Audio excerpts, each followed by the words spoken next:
nosso produtor. O Arthur me disse: Robson, eu fui atendido pela doutora Tamires, eu acho que fica interessante para os ordens levar esse assunto aí para o programa. E claro, eu já tinha conversado com a doutora Tamires antes, ela tinha me falado de um livro que ela estava escrevendo e tal. E aí eu estou falando, descobri que é a mesma pessoa. Tamires, bem-vinda aqui ao Bom Dia Difusora. Bom dia, Robson. Obrigada pelo convite, né? Obrigada, Arthur, também pela indicação. E hoje eu vim aqui falar um pouquinho sobre saúde mental. Como é que a gente vai cuidar um pouquinho da nossa mente, né? A gente liga muito pro corpo, vou malhar, vou não sei o quê, mas saúde mental, assim, na tua... olha, eu tô falando aqui com alguém que já tem formação. Ela tá fazendo psiquiatria também, ela já tem saúde mental, uma médica. Você já tem coisas de doutorado lá. Mestrado já nessa área. Saúde pública. E, veja bem, saúde mental, me lembro que na minha infância, a gente, os caras são os doidos, fugiu da colônia, não sei o quê. Mudou muito, gente. Hoje, a quantidade de pessoas, principalmente agora nessa pandemia, não é, Tamires? Me permita chamar de Tamires, aumentou. Está cada vez maior, Tamires. Como é que é a tua experiência nesse dia a dia com essas pessoas? Quem são essas pessoas? Então, saúde, né? Para se ter saúde, você tem que ter saúde mental primeiro. Porque o cérebro é quem comanda todas as nossas ações. O que eu vejo hoje, o que eu percebo, né? Esse aumento, essa busca, essa alteração de humor das pessoas, é o imediatismo. Ficou tudo mais rápido, tudo mais fácil. As pessoas querem tudo mais de uma forma tão rápida que gera muita frustração. E aí esse acúmulo de decepções, né, levam a doenças emocionais, né? A principal delas é a depressão, né? E a depressão tem vários tipos. Essas ramificações, né, que vem complicando a cabeça das pessoas. As pessoas estão cada vez mais atrás de um rótulo, de um diagnóstico. Eu quero saber o que é que eu tenho, mas não quer tratar da melhor forma, não quer tratar a base, a origem, né? Não percebe. Por que eu estou sem dormir? As pessoas não fazem essa indagação. Aí eu tô sem conseguir dormir, vou tomar um remédio, é mais fácil, mas não resolve o teu problema. Então foi a partir dessas indagações, né, na verdade, isso aconteceu comigo. Eu me considero hoje, né, apesar... Com você aconteceu? Isso. Apesar de todos os meus títulos, eu me considero assim, quando eu tô agora, entrei pra editora Gente, para escrever um livro sobre depressão, o tratamento sem uso de remédio. Puxa, que legal. E aí, as pessoas dizem, como é que a gente vai colocar? Qual título você vai colocar? Eu disse, coloca ex-depressiva. Porque é assim que eu me... Ex-depressiva. Porque é assim que eu me considero, né? A Organização Mundial da Saúde, ela coloca que durante a tua fase adulta, até a tua vida adulta, o indivíduo ele pode ter até 4 crises de depressão ao longo da sua vida. 4.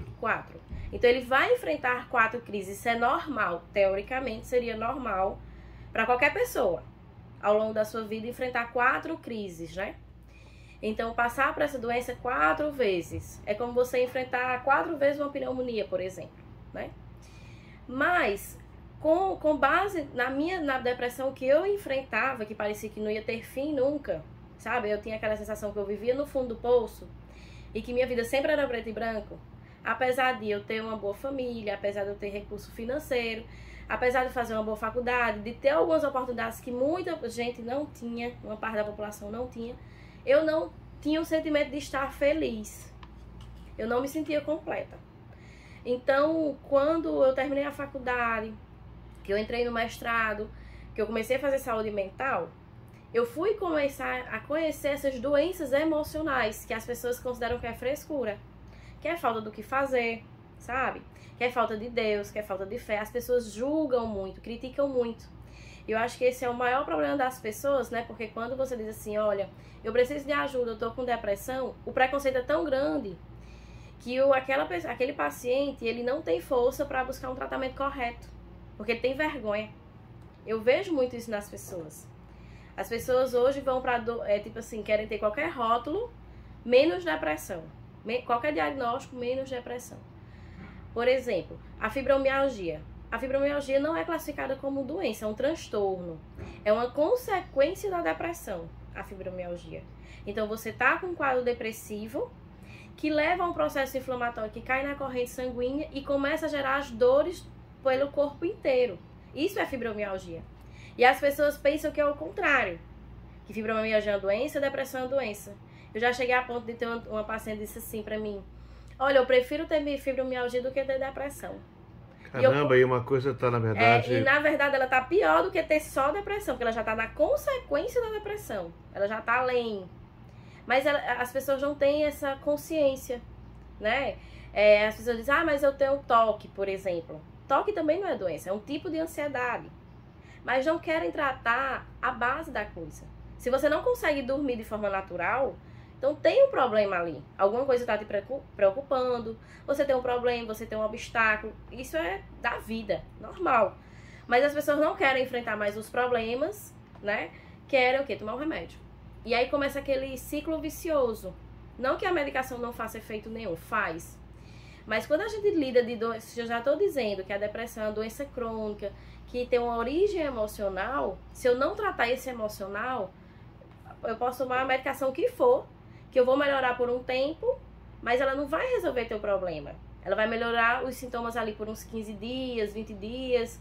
E aí você tem uma força, você tem uma energia que está provocando a doença. Se eu não tratar essa origem, se eu não tratar esse acúmulo de frustração que você acumulou desde a tua infância, não vai resolver, não tem remédio que vai resolver.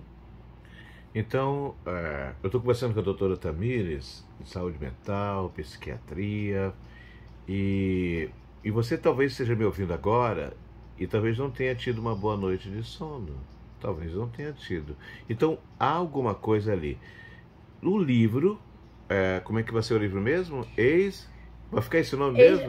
Vai ser o meu título lá vai ser Ex-Depressiva, né? Ex-Depressiva. Então, no seu livro, se eu entendi, doutora Tamires, quer dizer, mostrar que, peraí, gente. Porque diz assim, fulano tá com frescura. Isso é frescura. Faz qualquer coisa. Tem até amigo que dizer assim, não, bota ele ali para carregar pedra, que vai ficar resolvido. A coisa não é assim, Tamires. Não é assim.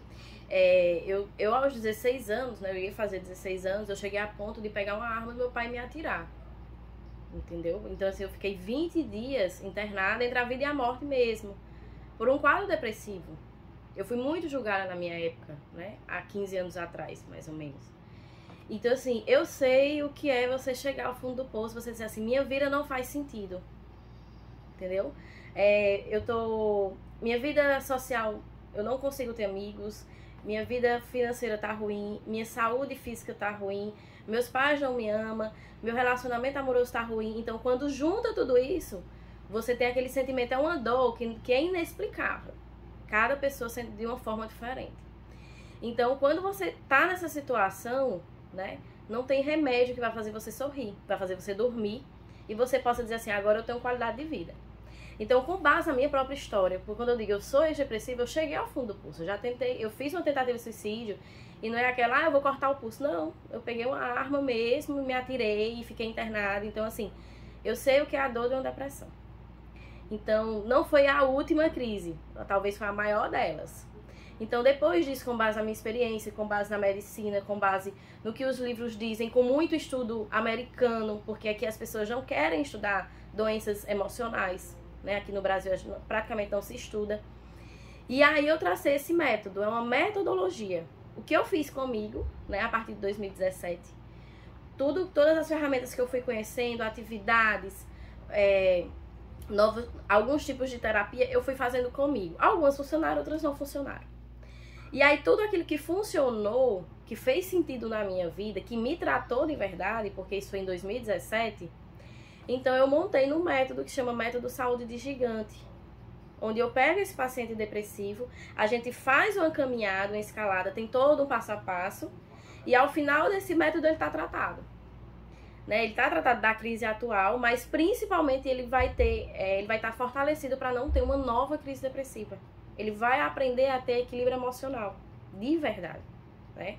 O depressivo, ele não consegue ver o colorido da vida, literalmente. Você falou que a vida fica em preto e branco. Fica preto e branco, é tudo muito tipo assim, você começa, eu não consigo, não vai dar certo pra mim, pode dar certo pro vizinho, mas pra mim é mais difícil, entendeu? Deus não me ama, pode amar o próximo, mas a mim não. Então, de fato, existe isso. E tem uma explicação científica pra tudo isso, né? A depressão, por que ela é classificada como doença? Porque doença na medicina é quando a gente tem algum órgão que não está funcionando direito. Vamos falar assim, bem simples, né? Então, a depressão, essa carga emocional que você carrega, que você acumula, ela leva a uma disfunção cerebral. Tem uma parte do cérebro, o córtex pré-frontal dorso lateral esquerdo, ou seja, algo muito específico, ele perde um pouco a sua função. E vai ter outras áreas, como ele regula o lado emocional, que eles vão começar a funcionar de uma forma desequilibrada. Por isso que o depressivo, ele não consegue sentir alegria. É porque ele não quer. A tristeza dele é porque ele quer estar triste o tempo todo. Não é. É porque o cérebro dele não funciona como deveria funcionar. E isso não é dito. Né? As pessoas... acontece aquela coisa. É a primeira vez que eu estou ouvindo. Eu já coloquei esse tema aqui, acho que é a segunda vez, e não via esse aspecto. Quer dizer que existe uma área específica do cérebro que impede, digamos, da alegria, porque tudo é comandado exatamente por esse sistema. Isso. Existe esse ponto. Como eu era depressiva, eu sou muito de me questionar. Sim, mas por que eu tô triste? Porque, literalmente, como eu lhe falei, eu tinha uma vida social relativamente muito boa, né? Meus pais eram bem financeiramente, eu tinha pai e mãe presente ali, mas, assim, eu não conseguia sentir alegria. E isso era o que eu ficava me questionando. Então eu fui estudar, foi aí, né, inclusive foi a tese do meu mestrado, que eu fui entender qual era a origem real da depressão. O que é que esse acúmulo dessa carga emocional faz no teu cérebro? Por que a gente não consegue ser feliz? E aí eu descobri tudo isso. O cérebro realmente ele não consegue funcionar. Se você fizer uma ressonância, tem um tipo específico de ressonância magnética, que você vê a atividade cerebral do cérebro diminuída. Então, assim, é algo que tá lá, tem exame para isso, né? Eu não sei aqui em São Luís se já faz esse tipo de exame, mas existe. Em São Paulo se faz. Então, você faz o exame e você vê que a função elétrica cerebral está diminuída. Então, é aí onde você consegue perceber que o paciente está depressivo. E então, entendendo a origem da doença, foi que eu comecei a entender como era que eu ia me tratar. Se eu tinha problemas, sei lá, familiares, se eu tinha problemas para resolver, traumas na minha infância, problemas com amigos, eu tive que identificar tudo isso, que não é fácil, né? Porque às vezes eu falando aqui diz, então tratar a depressão é fácil. Não é, mas é possível, tá, sabe? É um caminho, é possível. Então, entendendo a origem, como foi que começou, né, essas tuas dores emocionais, fica mais fácil você conseguir entender, né? Você conseguir entender, por exemplo, por que você tem ansiedade. Né? As pessoas falam muito, eu tenho... são gatilhos mentais. Tá, mas o que são gatilhos mentais, né? As pessoas têm que entender que o cérebro ele funciona como uma esponja. Então, nós absorvemos tudo pelos sentidos. Visão, tato, paladar. Por isso que se diz, antigamente, que tudo que a mãe sente, o feto sente, né? Desde a barriga da mãe a gente já sente. Isso é verdade. Porque os sentidos, eles já começam a surgir ali. E aí a gente começa a absorver. Tudo vai para o nosso subconsciente. Fica tudo lá armazenado.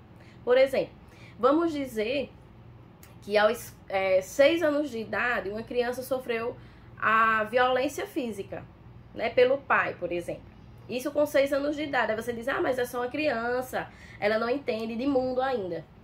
Vamos dizer que aos 20 anos ela começa a ter um ataque sempre, né? Aquele transtorno de ansiedade, aquela adolescente bem ansiosa. E aí você não sabe dizer por quê. Por quê? Porque o cérebro dela armazenou aquela informação ruim, que o pai bate. Então todas as vezes que ela tiver contato com aquela pessoa, ou com alguém semelhante àquela pessoa, porque o cérebro ele não consegue identificar, né? Exatamente igual, mas um homem com as mesmas características do pai, ela vai ter, né, o que a gente chama de gatilho mental. E aí ela vai apresentar uma crise de ansiedade. Então, ter ansiedade não é doença. Ansiedade descontrolada não é doença.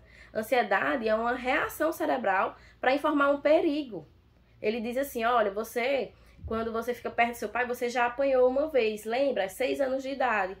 Então, se você tiver muito contato com ele, principalmente quando ele está, sei lá, estressado, você vai apanhar de novo. Então, isso é uma resposta para fazer com que você... É um sinal de alerta. Então, é sinal de alerta que quando a gente revive esses gatilhos mentais, qual é o primeiro sintoma de uma crise de ansiedade? É ataque cardíaco. Porque o cérebro tem que mandar para o coração e para os outros órgãos que você precisa fugir daquela situação. E para eu fugir, eu tenho que meu coração vai bater mais acelerado. É igual uma corrida. Eu quero correr agora, né? Então, o que acontece? O coração já bate mais acelerado para oxigenar melhor. Então, quando eu tenho medo que eu mando esse estímulo pro cérebro, ele vai fazer a mesma coisa, meu coração vai bater mais acelerado. Poxa, agora eu que fiquei acelerado aqui pelo meu tempo. Olha, é a primeira vez que eu vejo essa abordagem aqui, porque me chamou a atenção. Eu conversei antes com o Tamires, mas eu não me toquei da importância do tema, da forma como você está colocando. Então, como eu já estou estourando meu tempo, quando é que vai sair esse livro, Tamires? O livro mesmo, ele vai sair em fevereiro apenas. Do ano que vem. Ano que vem. Mas eu fiz um e-book, né, gratuito nas minhas redes sociais, Maravilha. Onde eu explico tudo isso. E dou algumas ferramentas que você já pode utilizar. Você entendendo a origem da ansiedade, a origem da depressão, com as ferramentas que estão lá no e-book, você já começa a ter o primeiro passo para um equilíbrio emocional. Poxa, muito bom. Então, como é que a gente vai encontrar isso? Tá lá no meu Instagram, @doutora Tamires Cruz, Tamires normal, né? TAMIRES, Cruz, tudo junto. E aí você pode clicar no link e baixar esse livro, esse e-bookzinho. Gratuitamente. Gratuito. Maravilha. E aí vai ter um pouco mais aprofundado tudo que nós falamos aqui, falando sobre depressão. E você vai poder entender a melhor forma do tratamento, né? Talvez não seja só o remédio, talvez você precisa fazer mais alguma coisa. Tamires, muitíssimo obrigado por ter vindo compartilhar com a gente. O que eu acho e o que eu desejo é que muitas pessoas que estamos ouvindo agora, porque a Organização Mundial de Saúde diz que hoje o grande problema desse momento são as ansiedades e a depressão no mundo. E isso se multiplicou em função da própria pandemia. E que isso, de alguma forma, seja uma luz para pessoas que precisam. Você falou de suicídio até, que é um tema que às vezes não gostam de falar. Mas a própria Organização Mundial de Saúde diz que mais de 95% dos casos poderiam ser evitados se colocassem, sim, o assunto na pauta, como a gente está fazendo e como você corajosamente falou aqui para gente, do seu próprio caso, lá aos 15 anos de idade. Então, não é uma falácia, não é uma frescura. É um fato e tem uma forma. É isso que eu quero que encerrar a nossa conversa hoje, assim. Existe, gente, uma forma de superar isso. Isso. A depressão tem cura. Tem cura, tem tratamento, tem como se evitar uma nova crise e sem o uso de remédio. Tamires, muito obrigado por ter vindo. Eu vou fazer o seguinte, eu vou fazer um desafio para ti. Foi ela que me procurou da primeira vez, gente. Eu é que não me atentei para a importância dessa conversa que aconteceu hoje aqui. Que você tire pelo menos um dia do mês, porque é super importante que venha aqui, para que essas pessoas entendam que existe uma luz. Muitos deles ficam isolados, eles ficam na solidão, e a solidão não é legal para isso, né, Tamires? Isso. Na verdade, já é um sinal de alerta. Se você está sozinho, está isolado, então você está precisando de ajuda. E as pessoas dizem, deixa ele ali, é frescura. Quando ele quiser, ele sai disso. Quando ele quiser, ele vem trabalhar, sabe? E às vezes não é. Tá. Muito obrigado, Tamires. Eu que agradeço. Bom dia. Poxa, comecei aqui com a doutora Tamires, então vamos repetir o Instagram para você fazer agora o download agora do e-book. @doutora Tamires Cruz. Posso deixar meu contato? Claro. Meu WhatsApp, né, daqui de São Luís, DDD 98, é o 97011 1710.